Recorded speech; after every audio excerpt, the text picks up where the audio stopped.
Ahora sí, perdón. Bueno, hemos venido viendo a lo largo de este tiempo la carta a Primera de Tesalonicenses y de verdad es una carta tan llena de cosas prácticas que yo creo que si le ha dado una lectura, ha podido distinguir que lo que en el fondo el apóstol Pablo quería para su audiencia era una iglesia, si pudiera yo resumirlo, una iglesia consagrada al Señor. Entre esas consagración, en este compromiso, obviamente puedo ver la unidad, el crecimiento, la armonía que debe primar, obviamente al haber un grupo de personas o hacer una familia, hay diversos temperamentos, hay diferentes idiosincrasias, pero todas estas son parte activa. En lo personal creo que la iglesia es un organismo y es una organización. ¿Por qué es un organismo? Porque trabajamos con personas y las personas están vivas. Es una organización porque hay jerarquías o hay un orden jerárquico, vamos a llamarlo así. Están los líderes o pastores, están los maestros de escuela dominical o líderes, están los hermanos y por allá abajo, y no menos importantes, debajo de todos, los diáconos. Es un orden establecido por el Señor, pero no obstante, todo este equilibrio es lo que viene a fortalecer una iglesia. Y probablemente a la luz de Primera Tesalonicenses, lo que el apóstol Pablo quería precisamente eso, este conocimiento, y a pesar hemos compartido de ser una iglesia joven, lo que el apóstol anhelaba es su comunión con Dios. Por eso que parte de lo que hoy vamos a empezar a estudiar es el capítulo 4 que me toca del 1 al 8. Ya el pastor nos ayudó del 9 hasta el 18 me parece. Y bueno, parte de lo que el apóstol quiere enfatizar es, y el título de esta mañana es, la familia de Dios se establece por un andar en santidad. Así es, hermanos. Para poder llamarse santos debemos entender de que la palabra santo es apartado del mal. Y para poder tener esta santidad tenemos primeramente que creer y haber recibido a Cristo. No se puede dar una santidad, no se puede dar un compromiso, no se puede dar una alabanza a Dios si no está el Espíritu Santo. El hecho de creer que Cristo murió, fue sepultado y resucitó, nos da este privilegio tan maravilloso de poder llamarle Padre y también poder estar dentro de lo que se conoce como la familia de Dios. Y por eso que Pablo dice, bueno, una familia, en el caso de la familia de Dios, se establece por este caminar diario en santidad. Es un desafío tanto para mí como para ustedes, hermanos, de qué está observando la gente cuando ve nuestro comportamiento. Porque cada uno se desenvuelve en diversos ambientes, ¿no? En su trabajo, en el colegio, con otros familiares. Pero ¿qué logran ver ellos? ¿Logran ver realmente una persona que habla maravillas de Dios o una persona que vive las maravillas de Dios? Hay una gran diferencia. Una de las cosas más fáciles es pararse frente a ustedes en el púlpito. Bueno, ahora no lo podemos, pero entendiendo esa analogía, pararse al frente y predicar. Eso es lo más fácil.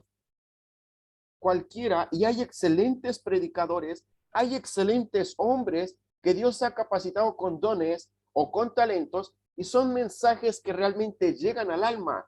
Muchos de ellos viven esta santidad y lo logramos ver cómo el mensaje impacta porque hay un compromiso. Pero hermanos, ahí estamos en medio de una generación donde hay predicadores, pero no hombres que viven en santidad y predican el mensaje.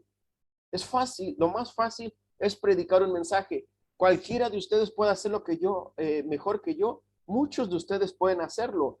Yo no me quiero presentar como un ejemplo en santidad. Yo quiero presentarme como un hombre pecador que anhela andar cada día en santidad. Yo no pretendo mostrar algo que no he vivido completamente y no es que vivo una vida desordenada y mundana. Es un desafío. Yo debo reconocer mis falencias. Yo debo reconocer que anhelo cada día ser más santo y digno del Señor y del llamamiento que Él ha hecho. Por eso que mis palabras, mis acciones, mi conducta, mi andar en donde quiera, tiene que reflejar a Cristo. Y ese es el desafío también para ustedes.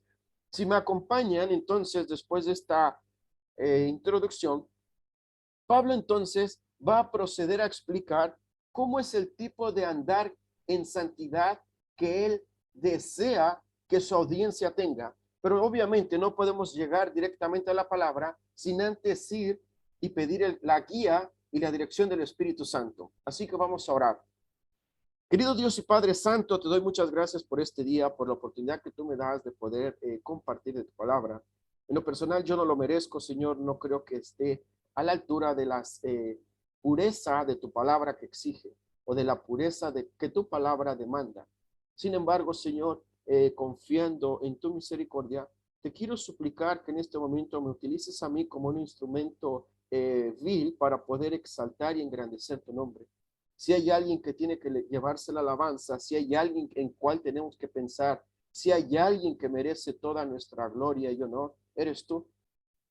Señor, úsame para que mis palabras hablen por medio de tu palabra y tu palabra sea la que exhorte, edifique, restaure y bendiga la vida de cada hermano.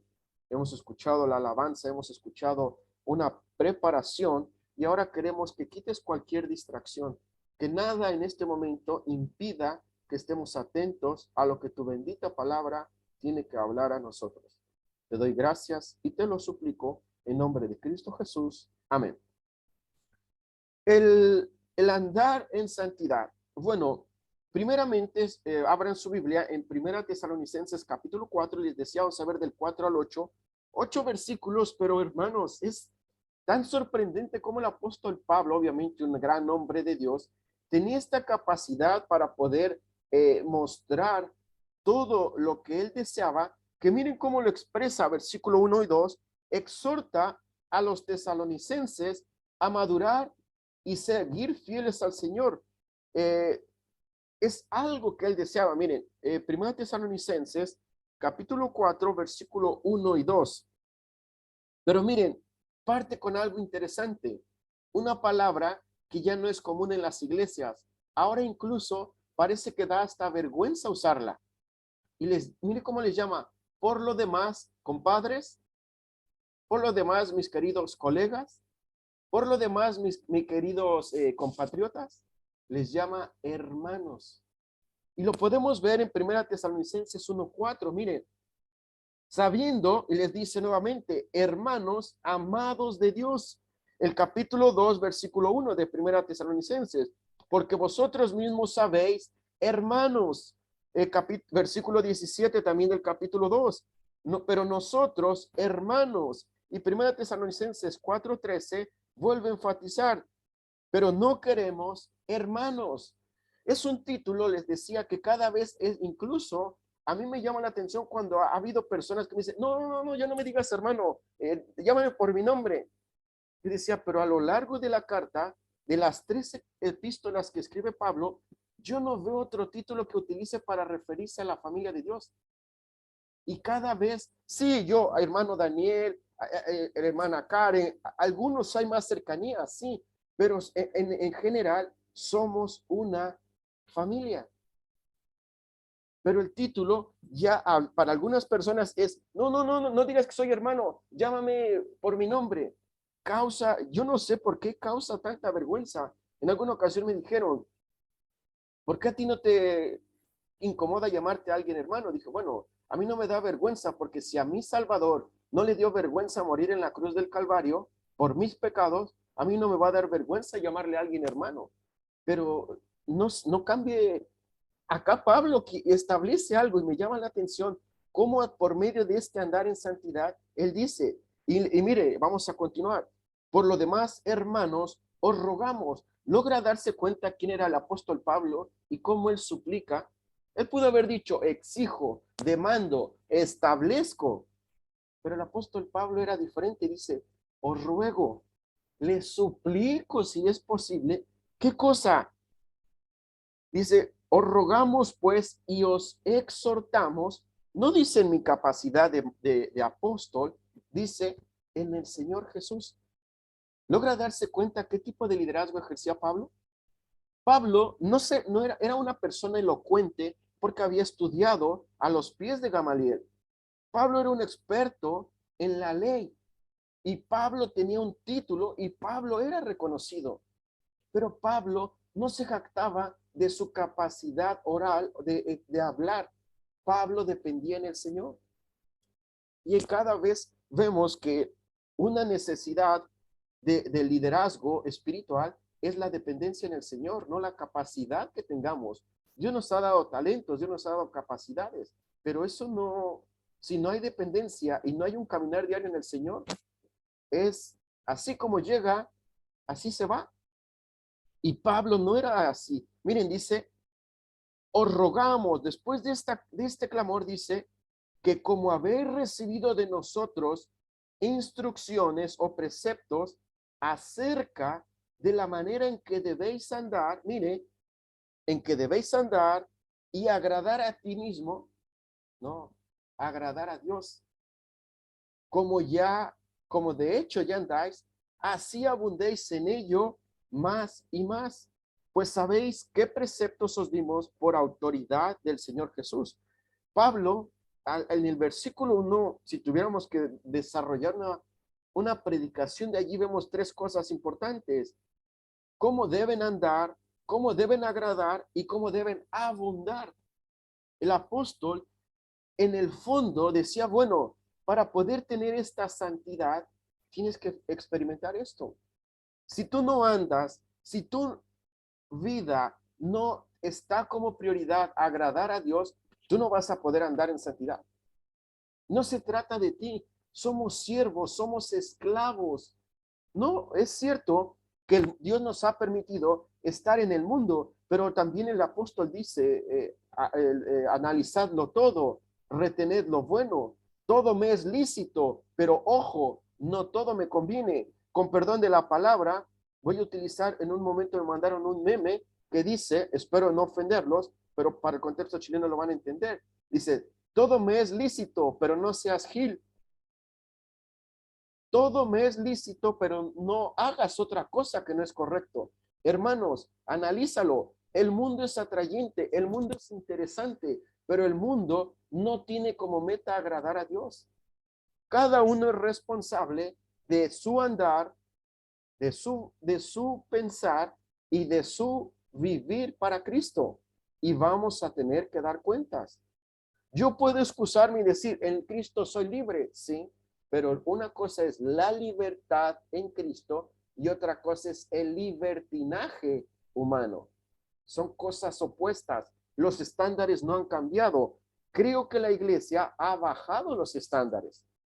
Se dice que hay una comparación. Este era el mundo antes y esta era la iglesia. Y había una diferencia. Pero ¿qué ocurre? Avanza el mundo, avanza la iglesia. Avanza el mundo, avanza la iglesia. Y se va. Y sigue marcando una diferencia. Pero ya la iglesia, el cristianismo, ha ido en demérito. Y hermanos, no cambiemos los estándares. Dice Malaquías 3:6, porque yo Jehová no cambio, por tanto Jacob, oh hijos de Israel, no habéis sido consumidos. El Señor sigue siendo el mismo. No, no se deje engañar. Y continuamos, mire, después, el del versículo 3 les dice cuál es la voluntad para la audiencia en Tesalónica. Y mire lo que le dice el versículo 3.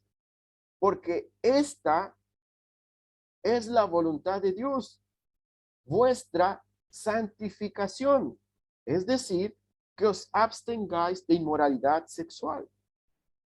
Y miren, vamos a ver algunos textos. Marcos 3:35. Interesante cómo Marcos logra darnos un gran versículo que nos muestra acerca de esta voluntad de Dios. Y hemos escuchado y a veces preguntamos, ¿cuál es la voluntad de Dios? Yo quiero hacer la voluntad de Dios. Aquí, mire, Marcos nos da una pauta. Porque cualquiera que hace la voluntad de Dios, dice el Señor, ese es mi hermano y mi hermana y mi madre. ¿Tú quieres hacer la voluntad de Dios? ¿Tú quieres vivir los preceptos de Dios? ¿Tú quieres andar en Dios? Tú eres un hijo de Dios. Si tú no vives, si tú no hablas, si tú no te comportas de la manera que Dios demanda, yo no digo que no eres creyente. Yo te diría, analiza qué tipo de cristianismo llevas. Y lo mismo se aplica a mí. Romanos 12:2 habla también de una diferencia. Mira, Romanos capítulo 12, versículo 2. Y Pablo les da un consejo a los romanos en esta carta tan maravillosa. Y en el capítulo 12 del versículo 2 dice, no os conforméis a este siglo, sino transformaos por medio de la renovación de vuestro entendimiento, miren, para que comprobéis cuál sea la buena voluntad de Dios, agradable y, ¿qué dice? Perfecta. Pero debe de haber una transformación. Si tu transformación no se basa en quién es Cristo, si tu transformación no se basa en quién eres tú en Cristo, no va a haber un cambio. Y a los tesalonicenses, Pablo los exhorta. ¿Cuál es la voluntad de Dios? Para ellos, una lucha grande que tenían era su inmoralidad, la inmoralidad sexual con la que luchaban. Y por eso les dice, Dios desea vuestra santificación. Dios desea que ustedes estén apartados. Probablemente pensamos en estas culturas como gente que vivió luchas, que tuvo realmente problemas, pero nosotros no estamos en medio de eso. Hermanos, el mundo no nos va a acercar a Dios. El mundo nos va a ofrecer todo para alejarnos de Dios. Y Pablo les dice, tesalonicenses, ¿quieren saber cuál es la voluntad de Dios? Tesalonicenses, ¿quieren entender cuál es la voluntad de Dios? Y primero les dice, vuestra santificación. ¿Y cómo logran esta santificación? Y una lucha que ellos tenían era, absténganse, aléjense de toda la inmoralidad sexual. Probablemente en nuestra época pasa lo mismo. Hay lucha y cualquier cosa puede impedir que tú seas el hombre que Dios demanda. Y la pregunta sería, ¿qué es lo que impide tu santificación? No voy a citar cosas para no que usted piense que estoy hablando de alguien, pero hermano, nuevamente hago la pregunta, ¿qué impide tu santificación? Para los tesalonicenses vemos que está diciendo, pero en tu caso, ¿qué impide que tú seas ese hombre o esa mujer que Dios demanda, santo, puro y, si lo quieres ver así, perfecto? Ese es el anhelo de Dios. ¿Qué impide tu santificación? Analizarlo todo. Desechar, pues, las obras de la carne. Aquello que no edifica, aquello que no te llevas al Señor, es muy probable que es un obstáculo. Hay que eliminarlo. Pero si tú no quieres ser este hombre santo y este hombre que vive estos conceptos, sigue en lo que estás. Es bueno. Tú tendrás que dar cuenta. Efesios capítulo 6, versículo 6, también Pablo habla de este deseo y esta voluntad del Señor. Efesios capítulo 6, versículo 6. No para ser vistos, hablando de los trabajadores, como los que quieren agradar a los hombres, sino como siervos de Cristo, haciendo de corazón, dice, la voluntad de Dios. Mira, hasta como trabajador usted puede hacer la voluntad de Dios sometiéndose a lo que Dios desea. No escapa nada. También vemos que 1 Tesalonicenses 5:18 habla de cuál es la voluntad de Dios. Mira, 1 Tesalonicenses 5:18. Y nos dice lo siguiente, orad, perdón, dad gracias en todo. ¿Por qué? Bueno, da la respuesta, porque esta es la voluntad de Dios para vosotros en Cristo Jesús. Tú, ¿cuándo fue la última vez que tú agradeciste sin pedir nada a cambio? ¿Cuándo fue la última vez, Señor, estoy en medio de una situación compleja, estoy en medio de una situación difícil, estoy pasándola mal, pero Señor, gracias por tu cuidado, gracias por la comunión que tengo contigo y gracias por tu amor? Esa es la voluntad de Dios, dar gracias en todo. No siempre es agradable, siendo honesto, si no estoy mintiendo. Yo creo que no es siempre agradable dar gracias a Dios en medio de una circunstancia adversa. No es agradable dar gracias a Dios en medio de un conflicto, pero no es una opción, es un principio. En medio de esa aflicción, en medio de ese dolor, en medio de esa circunstancia, ¿sabes? Vas a experimentar el consuelo, la fortaleza y la ayuda del Señor. Entonces, es bueno a veces sufrir. ¿Por qué? Porque Dios lo desea. Dios se alegra de eso, ¿no? Porque eso nos lleva a considerar quién es Dios. Y a veces es necesario. A veces el Señor no lo permite, pero también en ciertas ocasiones, más de alguno, entendemos que es el sufrimiento. pero hemos entendido también que es nuestro Señor y la fortaleza que Él da. Y en el capítulo 4 regresa a Primera Tesalonicenses, también habla de algo importante con respecto, y en el contexto vemos un versículo que la Biblia 60 traduce de una forma, pero que a la luz del contexto que estamos viendo, está hablando de la persona propia, en este caso de los tesalonicenses. Y lo leo desde la siguiente forma, 1 Tesalonicenses 4:4, y que cada uno aprenda, ojo, a controlar su cuerpo. Es decir, que usen su cuerpo de una manera que lleve a la pureza y honre a Dios. Leo la Biblia de las Américas. Que cada uno de vosotros sepa cómo poseer su propio cuerpo en santificación y honor. Algunas Biblias, bueno, la 60 lo traduce a su esposa, pero en realidad, a la luz del contexto, está hablando de la pureza y la santificación que cada creyente debía tener con su propio cuerpo, entendiendo que ellos luchaban con inmoralidad. Ya hay chicos, hay jóvenes acá que están escuchando, pero puede leer el contexto. Ellos luchaban con algo y probablemente lo mismo que ahora estamos luchando en esta generación. Entonces, también Pablo, si recordamos un poco allá, en 1 Corintios 6:18, habla también de esta advertencia y con respecto a la inmoralidad, ¿no? Que existe o que existió en Tesalónica y que probablemente, bueno, no probablemente, está existiendo en nuestro tiempo. Y 1 Corintios 6:18 habla de huir, alejarse, irse lo más lejos de ello, huir de la fornicación, pornea, pornografía, hemos escuchado y sabemos más de alguno, lamentablemente, qué es. Dice, todos los demás pecados que un hombre comete están fuera del cuerpo, pero el fornicario peca contra su propio cuerpo. A veces yo creo que no le hemos dado el peso a lo que quizás nuestros ojos o probablemente algo que se esté haciendo indebidamente, y es grave, hermanos. Una de las lamentables realidades de pastores que abandonan el ministerio es una de las grandes luchas. A mí me advirtieron así: Francisco, tienes que cuidarte de 3 Fs en tu ministerio. 3 Fs, sí. Faldas, fama, fortuna. Todos los predicadores o los pastores van a ser expuestos a ellas 3. Alguna, el diablo te va a seducir. Cuídate.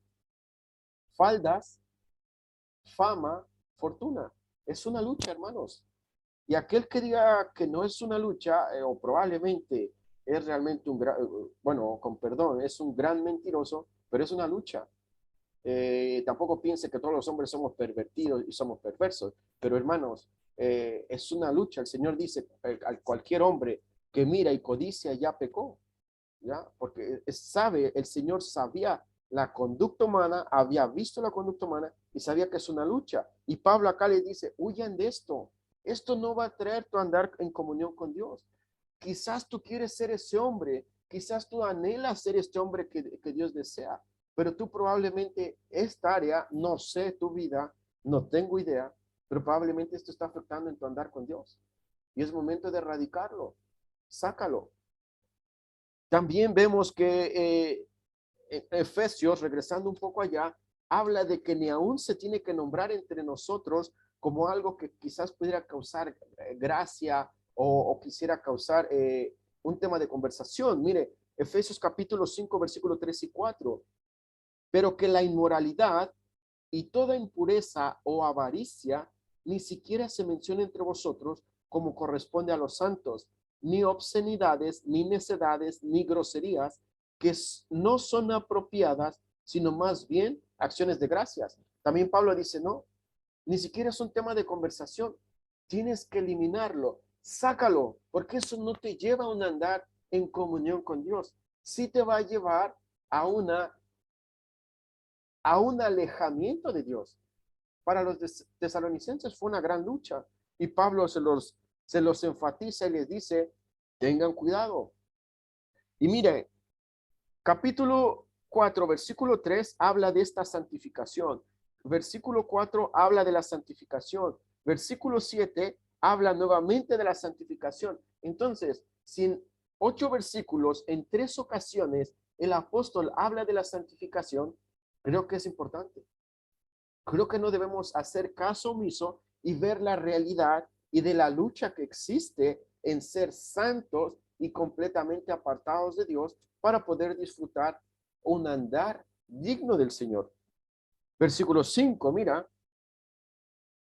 ya expliqué que el vaso en realidad se está refiriendo al propio cuerpo de cada persona, no se está refiriendo a la esposa. En el contexto no tiene sentido.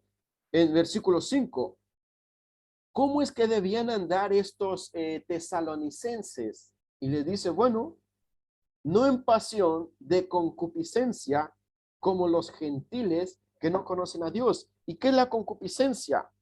Son los deseos del cuerpo antes de ser creyente. Pero ¿sabe qué? Ese deseo exagerado, esto que te lleva, llamémoslo de una frase sencilla, una adicción. ¿Ha usted estado cerca de un adicto? ¿Cómo anhela y desea tener algo? Dice, bueno, eso es la concupiscencia. Aquello que te absorbe, aquello que tú domina, que hasta que no lo ejecutes, estás en paz. Y Pablo le dice, aléjense de todo ello. Cada uno de nosotros, por nuestros trasfondos, hemos sido criados y hemos tenido diferentes luchas. Todas son diferentes. Pero la pregunta es, ¿qué es lo que te causa este deseo que es tu obsesión desarrollarlo? Y a veces no es sano, porque impide tu andar en santidad con Dios. Para los tesalonicenses era la inmoralidad. Dice, eso no tiene que ser. Aléjense, huyan de ello, descártenlo. ¿Por qué? Los gentiles, obviamente, por si usted nunca había escuchado esta palabra, son todos aquellos, todas aquellas naciones que no traían un trasfondo judío. Son llamados a la luz del Señor gentiles. Es gente, o podemos decirlo, gente común, por no traer un trasfondo judío. Y Pablo les dice a los tesalonicenses, bueno, ustedes están en medio de personas que no son creyentes. Como tal, mi consejo es simple y sencillamente, apártense de ellos y no vivan como ellos. Ustedes son diferentes. Una gran,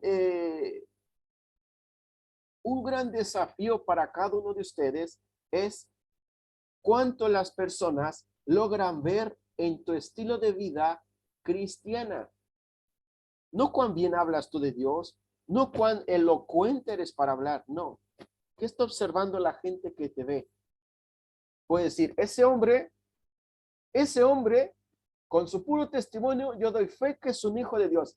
Creo que sí es cristiano. Me gustaría incluso visitar su iglesia. ¿Qué dirían? O dirían, si eso es ser cristiano, sabe que muchas veces, lamentablemente, hermanos, y eso se aplica también para mí, no piense que estoy dirigiendo el mensaje a alguien. La gente que no es creyente sabe que no tiene que hacer una persona que se dice ser creyente. ¿Y sabe quiénes son los que bajamos los estándares, los creyentes? No, es que yo soy libre en Cristo. Y la persona que no es creyente puede decir, pero ¿esto puede ser un creyente? ¿Así se debe comportar un creyente? ¿Esto puede decir un creyente? Y a veces les decía, ellos tienen más clara la idea que muchos de nosotros. ¿Por qué? Porque nos hemos seducido. Hemos dejado esta santidad que el Señor demanda. Y de nuevo, los estándares no han cambiado. Continuando, dice, bueno, ya habló de esta santificación de su propio cuerpo, de apartarse de todo ello. Y en el versículo 6, habla también de algo importante. Mire, dice, y que nadie peque y defraude a su hermano en este asunto, en cual, en lo relacionado a la santificación, que es lo que viene tocando, ¿no? Porque el Señor, mire, porque el Señor es el vengador en todas estas cosas, como también antes lo dijimos y advertimos solemnemente. Hermanos, hay un texto que siempre a mí me llama la atención y cuando probablemente no estoy viviendo vidas agradables al Señor, constantemente resuena en mi mente. Dios no puede ser burlado.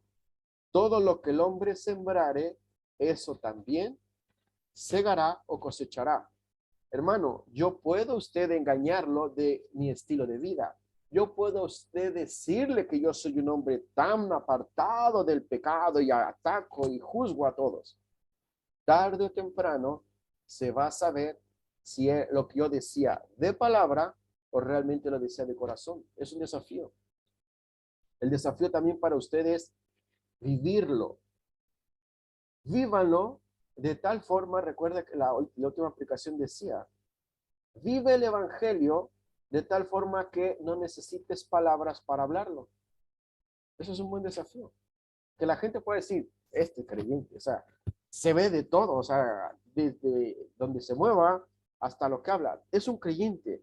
Bueno, no aprovecharse de los hermanos. Algo que él establece es,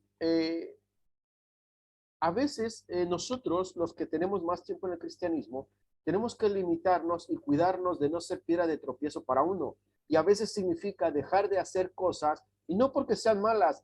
Si tú de verdad amas al Señor, vas a vivir vidas y vas a dejar de hacer cosas que probablemente le afecten a alguien. En 1 Corintios dice Pablo, si por causa de la bebida o la comida a mi hermano le es ocasión de caer, por amor, por respeto, por la preocupación de mi hermano, me voy a alejar de ello.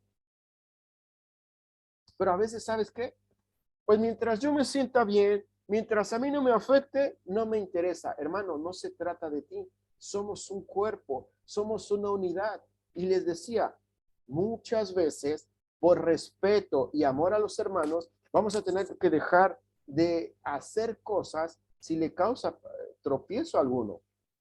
Y mire, veamos acá. Eh, Mateo 18 del 6 al 10 da una advertencia al Señor que realmente debemos analizar, ¿no? Con respecto a esto de no hacer caer a nadie. Mateo capítulo 18, versículos 6 al 10. Y el Señor lo establece así, miren, pero al que haga tropezar a uno de estos pequeñitos que creen en mí, es decir, un nuevo creyente, mejor les sería se le colgaran al cuello una piedra de molino de las que mueve un asno y que se ahogara en lo profundo del mar. Ay del mundo por sus piedras de tropiezo, porque las va a ver, porque es inevitable que vengan piedras de tropiezo, pero ay de aquel hombre por quien viene el tropiezo. Mire, hace una advertencia. Y obviamente sigue hablando de cosas, ¿no? Dice, si tu mano, si tu ojo, no es que vamos a estar tuertos o mancos. Dice, no, si algo de tu cuerpo, si algo de quien eres tú le causa piedra de tropiezo a alguien, sácalo. Es preferible, y hace una comparación, es preferible que entres ciego, manco o cojo y no, pero que entres al reino y no completo, pero sin entrar en el Señor. Está dando una analogía, obviamente, pero la pregunta es, nadie defrauda a su hermano en este asunto. Hermanos, no se trata de tus deseos, no se trata de ti, se trata de la santidad que demanda el Señor. El cristianismo, si a ti te dijeron que era lo más fácil y que llegando a Cristo todo iba a ser color de rosas, no te predicaron el verdadero evangelio. El cristianismo demanda esfuerzo y demanda un sacrificio continuo, porque luchamos contra la carne, luchamos contra el pecado, luchamos contra los afanes y los deseos de este mundo. Y muchas veces, no todo es malo, no quiero decir que todo es perverso, no, pero no todo te va a acercar a Dios. Tengamos cuidado de no caer en este error.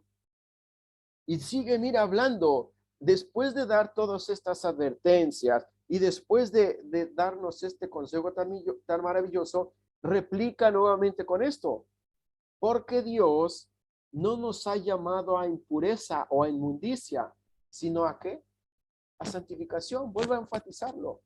Hermano, tú no eres libre, tú eres un esclavo. Un esclavo no tiene privilegios porque los tiene el amo y el amo se llama Jesucristo, porque él pagó por tus pecados y mis pecados en la cruz. Entonces, no hay privilegios. Y acá el deseo, el anhelo de Pablo es, y dice, Dios no nos ha llamado a vivir vidas viles, sino a santificación.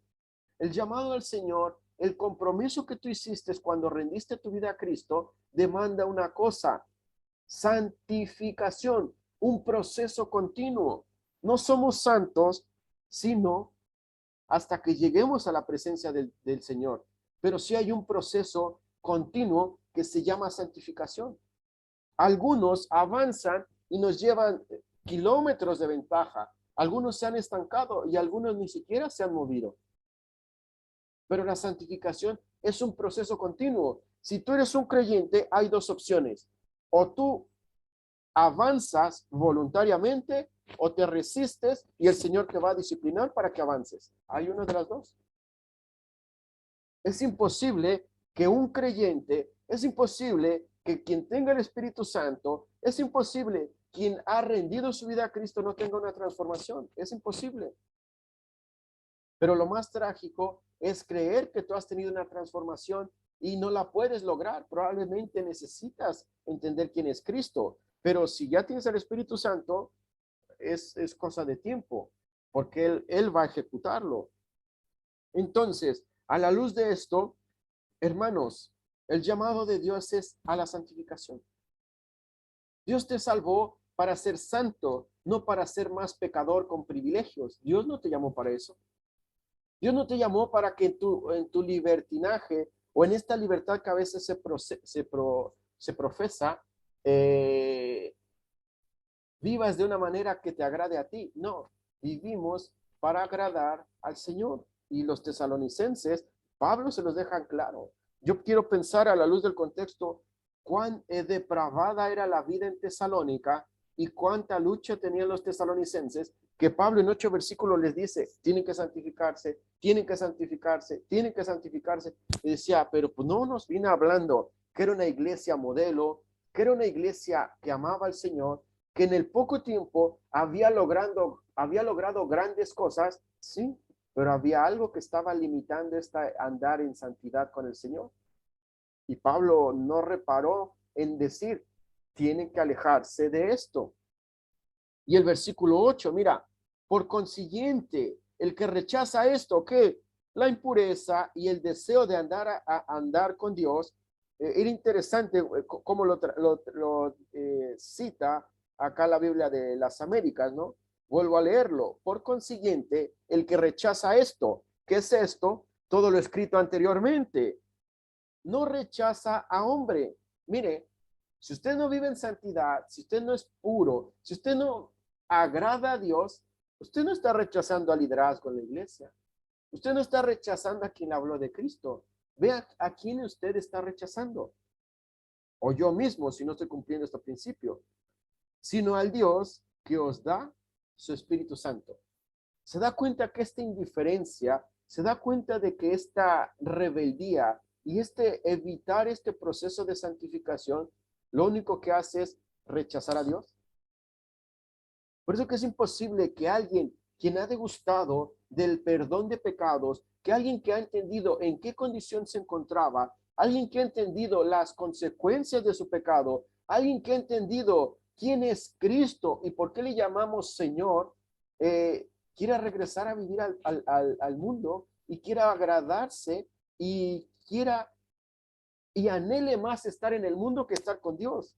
Yo creo que ya algo no está bien allí. No digo que perdió su salvación, algo está mal allí, porque Dios dice, bueno, ¿cómo no un hijo mío? ¿Cómo no una persona que ha entendido quién soy yo? Hermanos, nosotros pecamos lamentablemente sí, pero nosotros nos esforzamos por no pecar. Anhelamos vivir vidas santas. Anhelamos que cada día, Señor, hoy pude cumplir un día, pero quizás muchas ocasiones no pude, Señor. Tus estándares, tú eres tan santo, tan perfecto que es imposible. Pero, Señor, quizás algo que nos tiene que dejar tranquilos. Al menos puedo decirte que hoy me esforcé por vivir vidas agradables a ti. Y el Señor lo va a manifestar. Quizás muchas veces lo va a hacer públicamente, lo va a hacer a través de la vida de otro hermano, lo va a hacer a través de tus estudios, lo va a hacer a través de tu predicación. El Señor va a mostrarte, mira, tú lo haces y el único que sabe cómo andas soy yo. Y aquí está la recompensa. Eso nos hace más sensibles, al menos de mi parte lo veo, y quizás más sensible, obviamente, ante la lucha de otro. Más que convertirme en juez, yo quizás oro, Señor, quizá mi hermano, mi hermana no están andando vidas en santidad como tú demandas, pero yo no quiero ser juez, solamente quiero orar que él entienda que este estilo de vida, esta conducta o lo que haya que impida, entienda que esto no lo está llevando a ti.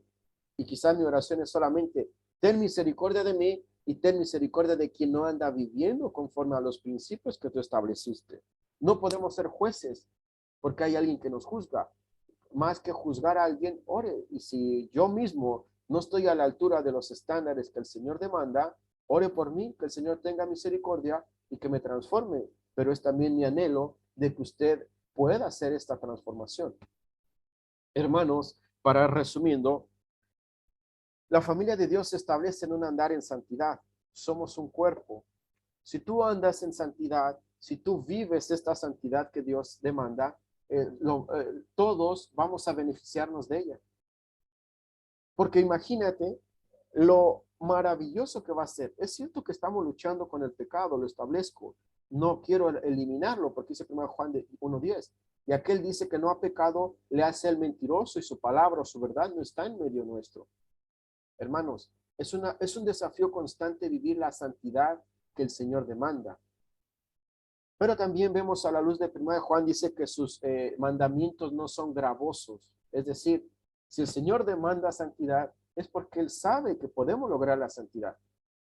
Una lucha, no una lucha, un deseo constante es, y si usted me pregunta, ¿qué anhelas para la iglesia? Que quizás cualquier persona que logre conocernos pueda decir, esa iglesia ama y se esfuerza por seguir al Señor. Puedo verlo a través de la comunión que hay entre los hermanos.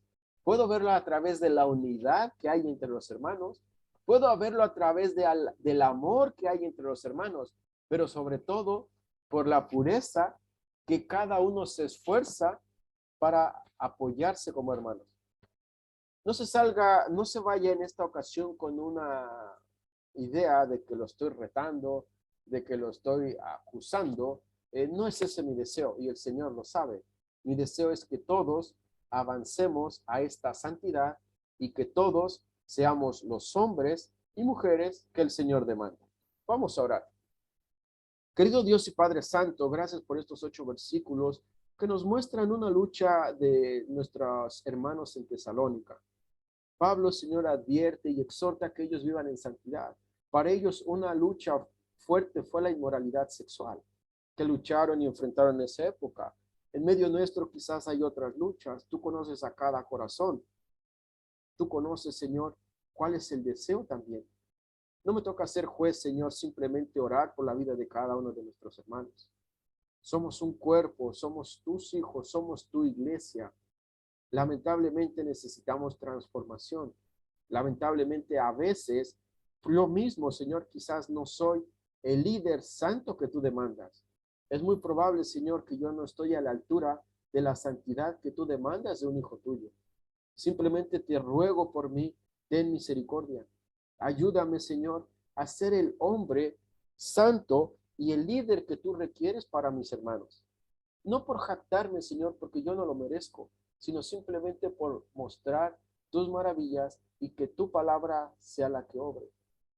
Te ruego, Señor, si hay alguien en este momento que está luchando, si hay algo que tenga que dejar, ten misericordia de él. Tú conoces la condición humana caída, perversa, pero Señor también, como creyentes, entendemos de tu misericordia. Ten piedad de nosotros, Señor. Somos tus hijos. Cada día nos esforzamos por agradarte.